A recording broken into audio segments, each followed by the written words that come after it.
Hello, a very informative video for all owners of Peugeot 308 in the T9 body, as well as for all those who wish to buy such a car. And today I will tell about the suspension, more specifically about it being very low, and whether there are any options to fix this, spacers, extensions, rods, and so on. Let's start with this. If somebody doesn't know, let's say you want to buy this kind of car and you've not driven it yet, the 308 Peugeot of this model year, well, it has a very low suspension for the CIS. Obviously roads vary. I personally live in Belarus, and if you even occasionally go to your grandmother's village or foraging for mushrooms, berries and all sorts of wild forest rides, then I have bad news for you. This is what you see now. A forest village road. This is the maximum that you can afford with a 308 Peugeot. And if you slightly press the gas, even here I will scrape the bottom, in one word, clearance is a major problem. Photos like this, unfortunately, are not uncommon. And if you think that in 10 bags of cement in the trunk, no, I'm bumming you out. This is what a car can look like if there are two relatively big guys in the back seat, 80 kilograms each, not two 150 kilogram guys, no, two 80 kilogram guys. And as for me, this is sad, but as I like to say, I wouldn't be me if I didn't find a solution to this problem. So the situation is as follows. Unfortunately, the Peugeot 308 in the body of the T9 suffers from weak springs. What I mean is, many owners have burst springs, like really, a lot of people. Of course, I don't have any statistics, but by eye, crawling the forums, the problems are common, and let me repeat, about 20 to 25% of people face them. Secondly, based on the first point, I conclude that the springs sag rather quickly. Again, it's 180 for some people, 250 for others. This is an individual matter, but the fact that, let's say, the springs, both front and rear, die is unfortunately a fact. Surely one can argue that on all cars with such mileage, say around 200,000, the springs are already worn out. Well, I don't know. Maybe I've just been lucky so far. But whether on a Volkswagen B5, a Vento, an Opel Astra G, or another Astra, I haven't faced such clear issues. To repeat myself on various forums, questions about suspension are really common for this model, so unfortunately, it's a fact. Okay, who's to blame? We've figured that out. What to do now? There are several ways to solve the problem. Spacers. They can be metallic or polymer, say made of recycled plastic. Where can you get them? Just Google it. Search for Peugeot 308 spacers and your city and see what you find. About the spacers for the front axle, here's an interesting thing. If you have installed diode optics, which is not rare for the 308, there's a likelihood that the automation controlling it might either completely break or work ineffectively. The reason is this: plastic rod, which somehow corrects the optics work depending on the body's position. Personally, mine optics are ordinary, so I can't accurately say what and how, but certain people tell me after applying spacers in the front these rods broke, although others say conversely that all is clear, all is okay. I really don't know who to believe. I feel like the problem is real. Ask why all the rods don't break. Perhaps road conditions. Someone only drives around the city and everything's fine. Someone else visited their grandma's village twice and that's it. It's unclear what kind of tires they have, what diameter and profile. In other words, if you have diode optics and there's such a rod at the bottom and you decided to place spacers in the front, know that you do it at your own risk. I didn't put spacers in the front. The previous owner installed spacers on. The spacer axis is 3 centimeters high, and in my humble opinion, that is the golden mean. If you place 2 centimeters, in fact, you don't gain that much in terms of clearance, although undoubtedly you win. And if you put in 4 centimeters, that's a bit too much for me. But again, this is simply my opinion. What's important is something else. If you install spacers more than 2 centimeters, then in large holes and on big bumps like a speed bump, there's a very high chance you'll hear the strut knocking. What exactly is knocking? The strut activates and opens up completely. Because you increase this distance, the strut doesn't have enough and is basically trying to tear itself apart. It sounds scary, and it sort of is. I think it goes without saying what will happen to a car that, while moving, theoretically tore out the strut and then the spring fell off. What you'll see is that this is very possible. I think there's no need to explain anything. You just have to make a special shock absorber rod extension and that's it. It's very easy to install. There's a diagram. It solves the problem and it's very inexpensive. The only downside is you need to find a familiar or unfamiliar lathe operator. It's up to you. What I mean is you won't be able to go straight to the store and buy it. Okay, let's move on. As you understood, I had original springs and spacers for 3 centimeters and it didn't solve the problem. The springs might have been very tired. It's hard to say. But what you see now is already 3 centimeters higher than it was from the factory. That's why a photo like this is unfortunately not uncommon at all. Okay, let's finish with the theory. For practice, what exactly did I do with my car? The first thing I did was change the front springs. I bought our Belarusian ones, made by an organization near Minsk. If you need specifics, all the links are in the description. Everything changes relatively easily, but there are some peculiarities. First, we open the hood, remove the wipers, carefully pry off the protective caps with a minor screwdriver. Then unscrew the wipers themselves with a 16 head.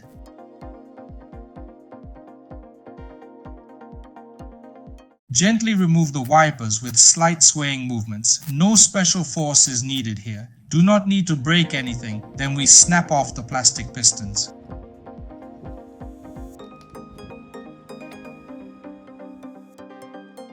Remove the hose so that it does not interfere.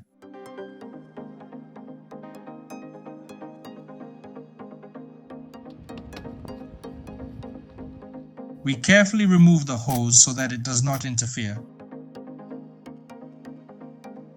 We pry and snap the plastic at the edge of the windshield.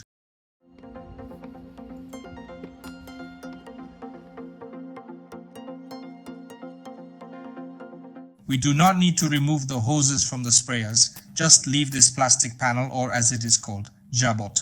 We need access to the cup to unscrew the struts from the body. Be careful not to. Tear this foam rubber from everything. Someone had already climbed here before me and tore it. Hey, we need access to these 3 bolts, but let's not unscrew them yet. Take the 21mm socket and remove the 2 nuts. This will make our job easier later.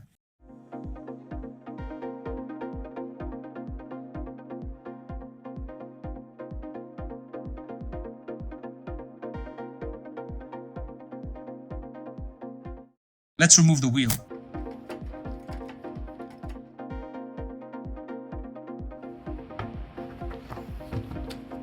This is what the original spring looks like. We'll have to remove the stabilizer rod and the 2 nuts holding the strut. Let's start. Take the E8 sprocket cap wrench, 13mm.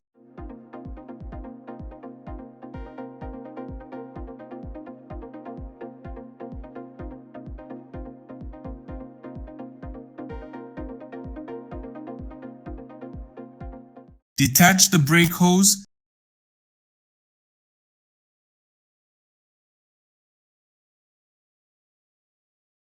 Take the 21mm wrench and try to loosen the nut.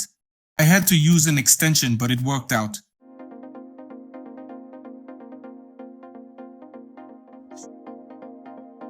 To easily access the second nut, remove another clamp from the brake hose and the retainer from the ABS sensor wire.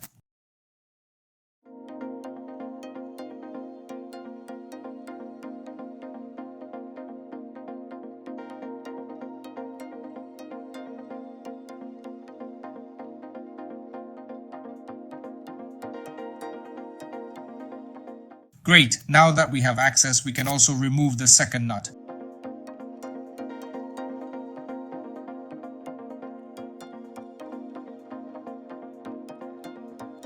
They sure are tight, but everything's coming along. Unscrew the nuts completely. Then bring the jack and slightly raise the lever with the rack, just enough to easily pull out the stabilizer strut with a 13mm socket.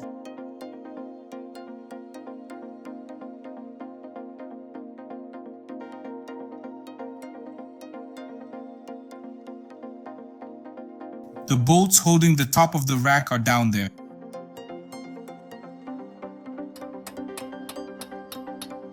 Be careful while loosening them. Once those bolts are removed, the entire structure could come crashing down with one wrong move.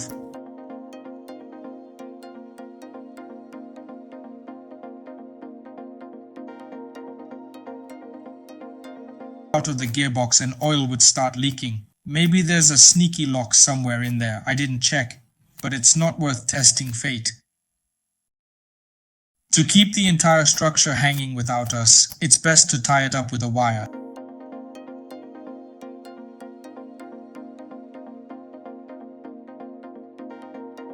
Here's our strut with the spring.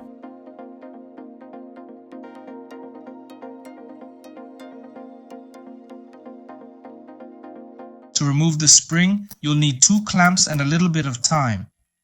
First, squeeze one clamp then the other, and so on, one by one until we squeeze the spring completely.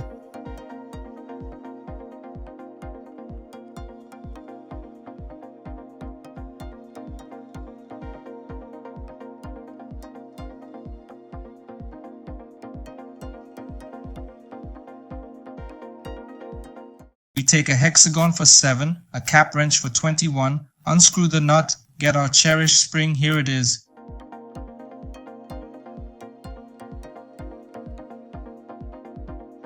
If anyone needs the number of the bumper,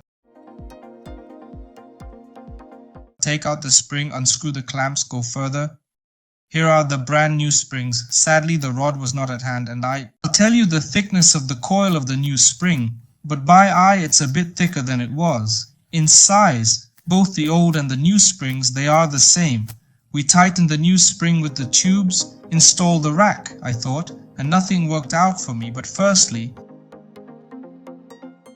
the clamp rested with the body against the rack. I had to unscrew several times. Put the clamp again and correctly, but this is half the trouble.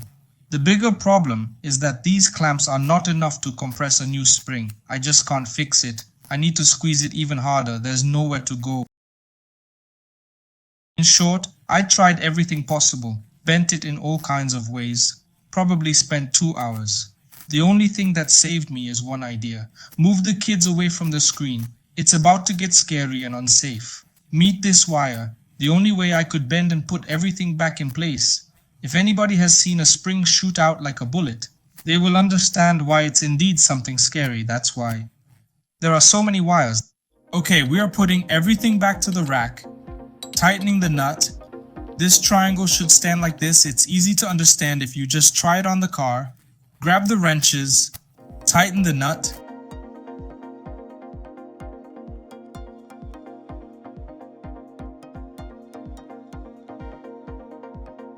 Then carefully cut off excess with scissors or wire cutters.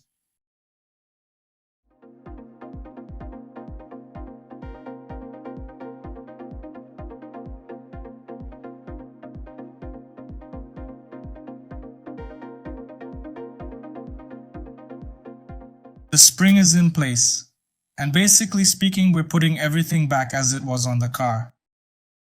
There's not much to tell here. Everything is basically in reverse order. All bolts make sense to be greased up. I'm using copper grease. Don't forget to put all hoses and wires back in their places.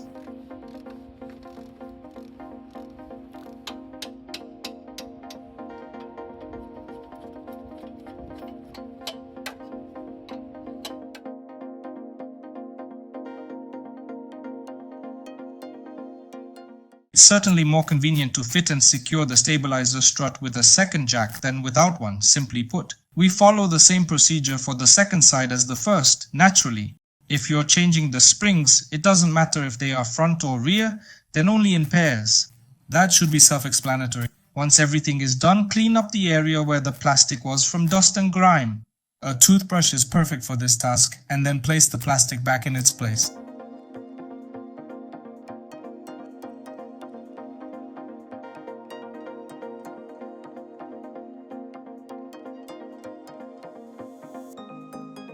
I also greased the wiper seat to prevent future removal problems.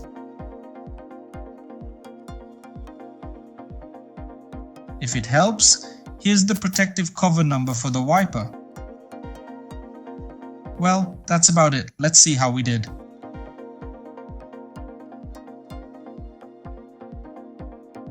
At first glance, it can be quite intimidating, but that's expected. The spring is always initially higher than it will eventually be. So, we drove around a bit, loaded the car, and let's say in a few days, a week, the spring will settle in its final position and height. Right now, I'm getting 67 centimeters if measured from the ground, and 39 centimeters if measured from the center of the wheel from the axle. And as you can see, the front end is propped up. It seems controversial to say the least. Everything's right because we need to do something about the rear axle. Here we will be doing something, which means we need to replace the rear springs because they are too soft and seemingly worn out. We're ordering new springs. I ordered everything from the same place again. All the links are in the description. The only good thing, if you're making a custom spring, is you have to remove the spring, take it to manufacturing. They will measure its characteristics and make you another with the same or tougher or softer characteristics. How should I put it? In a different situation, I'm from another city and it's more than 200 kilometers to Minsk, and I have to take the spring in a minibus. Well, that's a pleasure. So I just made a call, told them what kind of car. They checked their records. They had already made springs for this type of Peugeot. They made the same ones for me, with the only adjustment that I have a panoramic roof. I didn't think about that, but there are reinforced springs for a panoramic roof, because the roof is made of glass and 10 times heavier than a piece of tin. But oh well, what do you need for a replacement? Well, first of all, a small spoiler. If you just replace the springs, the car won't get much higher. In my situation, it just started to sag, not so much under load, but it was low, and it stayed low, so spacers are needed. I installed 3 centimeters. The spacers were inherited from the old owner. As far as I understood, he made them from second plastic. Here's the diagram if anyone needs it. All the links are in the description. Let's start. First of all, we jack up the car from both sides. In a simple way, hang out the rear beam. You'll understand why later. Next, open the trunk in the secret hatch on the right and left. Unscrew the nut using the T40 star key number 18.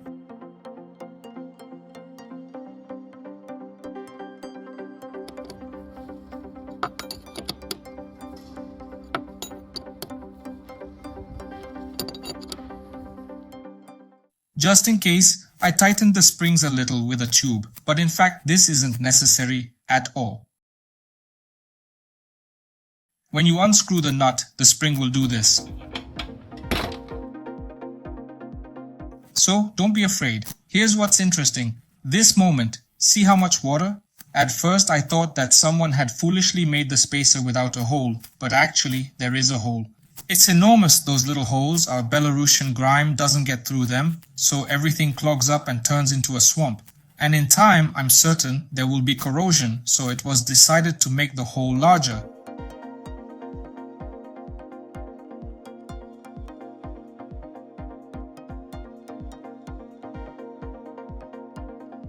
So that all the moisture definitely drains straight down, the water simply doesn't have a chance.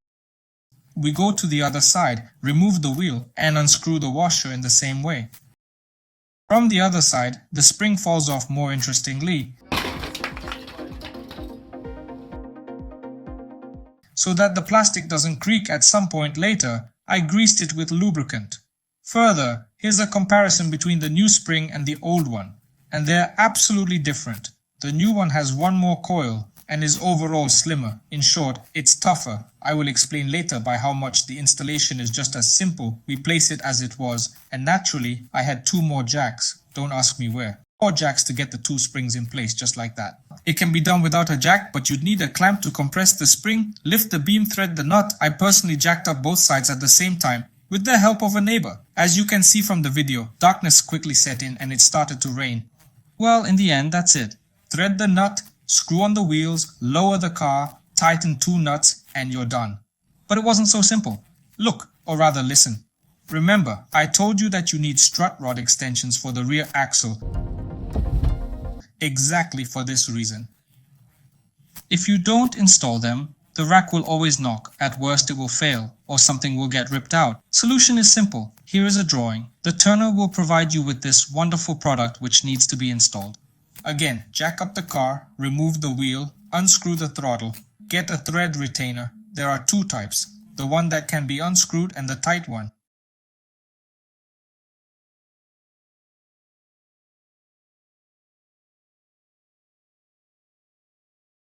I used the unscrewable one, apply the thread retainer, and surprisingly, screw our extension onto the thread.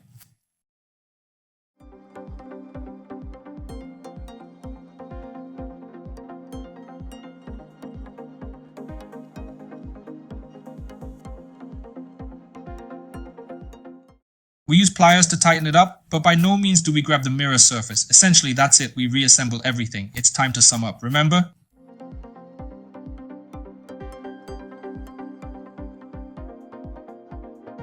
On the police officer's view, this is how it was. This is how it has become. Once more, it was, and it has become. The result, as they say, is on the face what we have obtained. We have this result. Okay, I won't traumatize your psyche. It's a joke. There's just a slight bump here. The result we got is like this. Actually, the clearance at the front has increased by 1.2 centimeters, at the back by 3, and to me the result is excellent. Where I used to struggle with my belly, now I drive calmly. Here it seems to me that the matter is not only in these centimeters, but in the fact that the spring has become firmer, and where before the car used to rock by dipping its nose, now it does this a whole lot less, which in terms of comfort, the springs have become stiffer. Here the situation is two-sided. In terms of softness, it has become worse than it was. If you consider a 10-point system, it has become tougher, probably by 2 points. At the same time, the suspension has become more energy intensive on bumps where before in a pit the suspension would break through. Now the suspension doesn't. Has the car turned into a body? Correct to say that it has become sporty stiff. This is both a plus and a minus. If the road is not very good, then it is less comfortable to drive than with standard springs. If the road is really bad, then it is uncomfortable. With standard springs, the suspension would have already broken through in places. With new ones, everything is fine. On a road like an ironing board, it will be less comfortable to ride than on standard springs. At the same time, on asphalt, it is quite good. A little stiffer than it was, but there is no discomfort. How does the car handle at high speeds? I'm not a racer and don't drive more than 72 miles per hour. I try to follow the traffic rules, so I didn't notice any issues. The car doesn't roll. It is stable on the road. Nothing negative was noticed. Perhaps if you try to pass a moose test or something like that, then there will be a difference. It should be. With regular daily driving, everything's fine. I'll say right away that I don't drive like a pensioner. Here's my verdict. If it feels like it drives higher than usual, it's only because it's now average, just like other cars. The downsides and upsides I already listed for you. Has anything changed in terms of handling? The steering wheel has gotten a little heavier. I'd say it's gotten a little stiffer, even slightly but noticeably, and still, the suspension has gotten a bit stiffer. Maybe not everyone will like this, but if we were to install other springs, let's say hypothetically, higher but softer, then it's highly likely that the car would lose its handling. Sharp lane changes might be felt. With these current springs, there's no rolling at speed. I haven't tested it at speeds of 150 and above, so I can't say anything about that. But here's a nice bonus. Now you can put something in the trunk, or seat someone in the back, and the car won't sit too low. In short, if I were to summarize, I'm very pleased with what I did overall, but I wish it was a little softer, just a smidge. To revert everything back to how it was, or to leave it as is. Unequivocally, without a second thought, I'll leave everything as it is. The pros far outweigh the cons, and there's not much to discuss here. That's about it. Hope I've helped you with your decision, and now you know what you should do. As they say, that's all from me today. Thank you all for watching. Everyone, see you later, and as they say, not a single nail or rod.